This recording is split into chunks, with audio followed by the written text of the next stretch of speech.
Now, you probably noticed I don't feel about that war the way we were told we were supposed to feel about that war, the way we were ordered and instructed by the United States government to feel about that war. You see, I'll tell you, my mind doesn't work that way. I got this real moron thing I do. It's called thinking. And I'm not a very good American because I like to form my own opinions. I don't just roll over when I'm told to. Sad to say, most Americans just roll over on command. Not me. I have certain rules I live by. My first rule, I don't believe anything the government tells me. Nothing. Zero. Nope.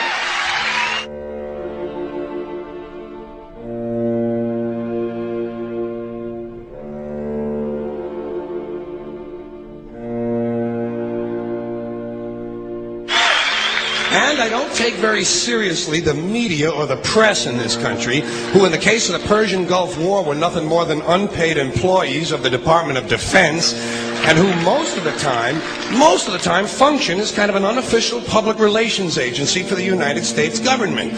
So I don't listen to them. I don't really believe in my country. And I gotta tell you folks, I don't get all choked up about yellow ribbons and American flags. Now, to balance the scale, I'd like to talk about some things that bring us together. Things that point out our similarities instead of our differences. Because that's all you ever hear about in this country is our differences. That's all the media and the politicians are ever talking about, the things that separate us, things that make us different from one another. That's the way the ruling class operates in any society. They try to divide the rest of the people. They keep the lower and the middle classes fighting with each other so that they, the rich, can run off with all the fucking money. Fairly simple thing, happens to work. You know, anything different, that's what they're going to talk about. Race, religion, ethnic and national background, jobs, income, education, social status, sexuality, anything you can do, keep us fighting with each other so that they can keep going to the bank. You know how I describe the economic and social classes in this country? The upper class keeps all of the money, pays none of the taxes. The middle class pays all of the taxes, does all of the work. The poor are there just to scare the shit out of the middle class. Keep them showing up at those jobs. Politicians know that word. They use it on you. Politicians have traditionally hidden behind three things: the flag, the Bible, and children. No child left behind. No child left behind. Oh, really? Well, it wasn't long ago you were talking about giving kids a head start. Head start? Left behind? Someone's losing fucking ground here. But there's a reason. There's a reason. There's a reason for this. There's a reason education sucks, and it's the same reason that it will never, ever, ever be fixed. It's never going to get any better. Don't look for it.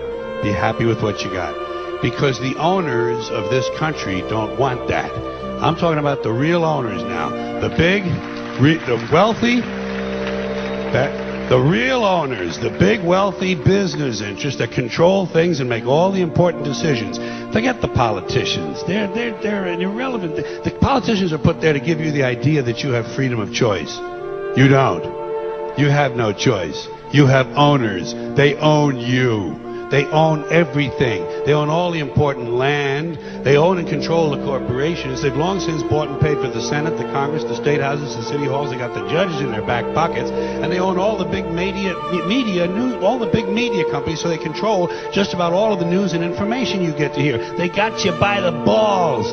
They spend billions of dollars every year lobbying to get what they want.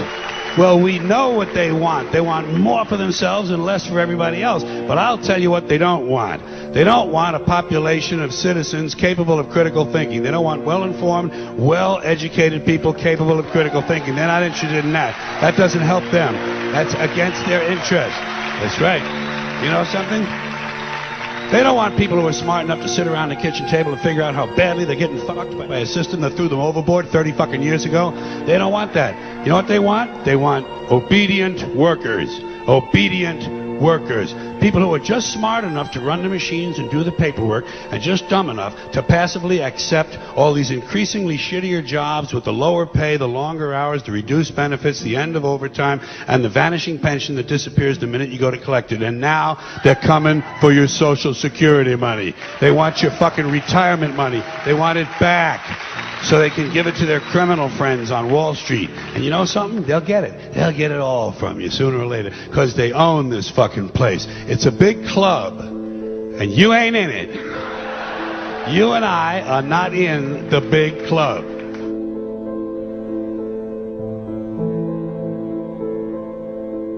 The greatest form of control is where you think you're free when you're being fundamentally manipulated and dictated to.